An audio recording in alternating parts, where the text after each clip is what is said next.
Welcome everybody back to Boost in Motion, and today I am currently at work, but I'm making this video because a lot of people, I put out the video about the map 6, check that out right here, but now I'm going to talk about the maps that are stock on the jb4 for the Q50, Q60 models. Now these maps may be slightly different compared to other auto manufacturers such as Audi, BMW, whatever the case might be, but they're all still fairly similar because these are the stock maps that that Burger Tuning did a lot of dialoguing on whatever vehicle you own, just to see what is the threshold of the PSI that your car is sending out. But this video is because I'm a Q50, Q60 owner. I'm just going to go into some of the maps on my recommendation on the stock maps that you just want to plug into the car, turn the key, and just go.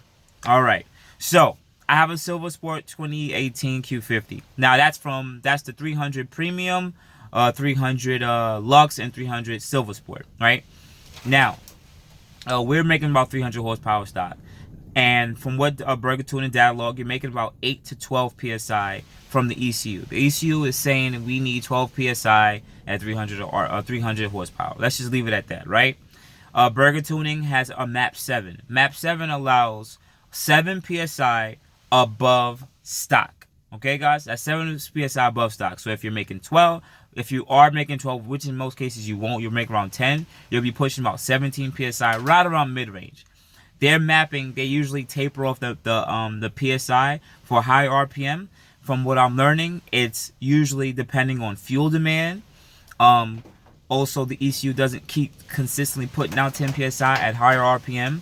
Also on top of that, because of the stock cats are also a big restriction for the cars. So usually a taper, and also finally for a less jerky or slipping transmission shifts, because the 300 horsepower version, the transmission is tuned for 300 pounds of torque, not 400, close to 400, 350, 400 pounds of torque compared for the red sports. Okay, so that's one of the things I want to bring to the end. Now for the red sports, this is for the Q50, Q60, right? Your mapping is going to be a bit different, and I'm going to branch off into a little bit why. Some people are like, well, let me just run map 7. Now, I'm not saying that you can't run map 7. I'm not saying that the car won't have any real issues. But what I am going to say is this. When Burger Tuning did a lot of diagnostic and looked into the map 7, did their own adjustments for PSI for the red sport models, what they found out was, once again, the red sports make right around 12 to 15, 16 PSI stock. That's what the ECU is sending out. If you're putting 7 on top of that, you're pushing the turbos to possibly 22, 23 PSI, depending on fuel and elevation and everything like that, right? But through the dialogue, and they found out, one, it doesn't keep consistent boost pressure. First thing, you have a catted up car. Catalytic converter has a lot of restriction on the exhaust side of the turbo, which means you'll never be able to hit those boost targets. 2, fuel demand again. Understand, this is on the stock tune, so you're pushing the car above its threshold, which means the fuel pump which is already pretty much on red sports stock, right around 60 to 70% duty cycle. You're pushing it close to that, almost maxing out the fuel pump. Okay. And finally, the optimum zone for these turbo, from STILLEN keep saying, is right around 18 to 19 PSI.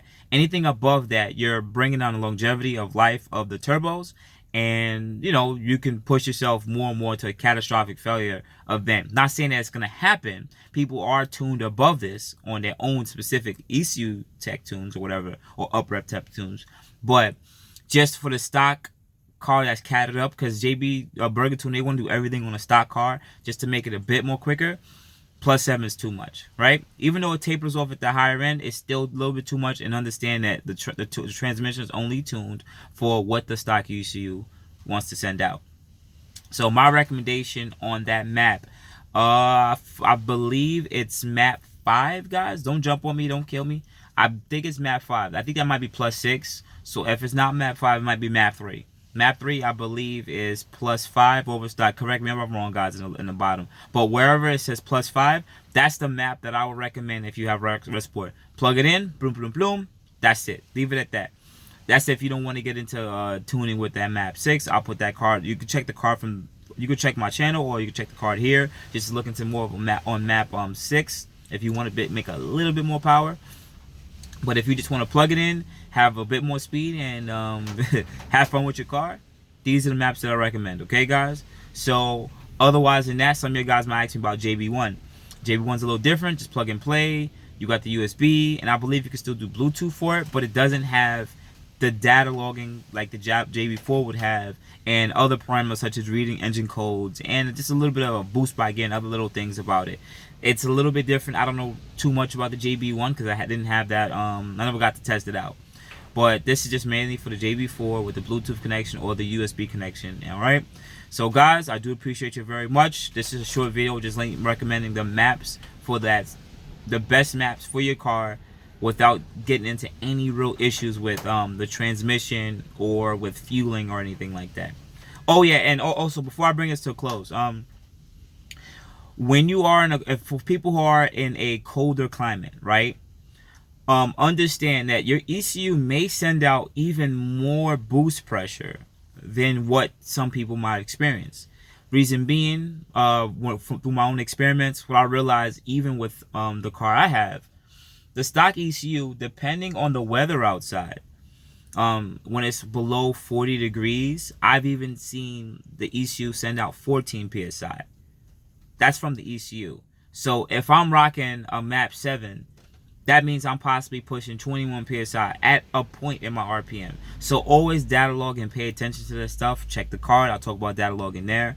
And that is my recommendation. Same thing for you red sport guys. Data log it.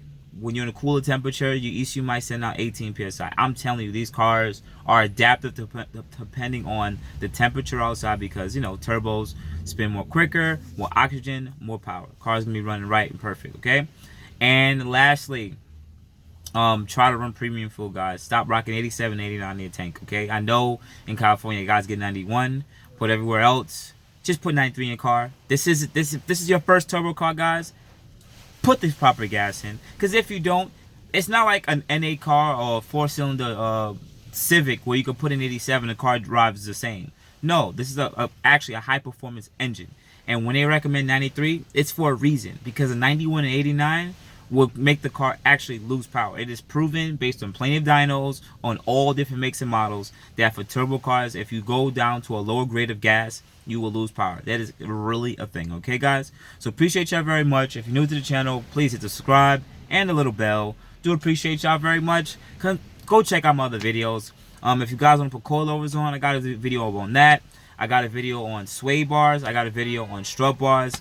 I got a video on choosing the proper wheels and tires for your car. Just go check out my channel. I appreciate you very much. This is Boost in Motion. I'm signing out.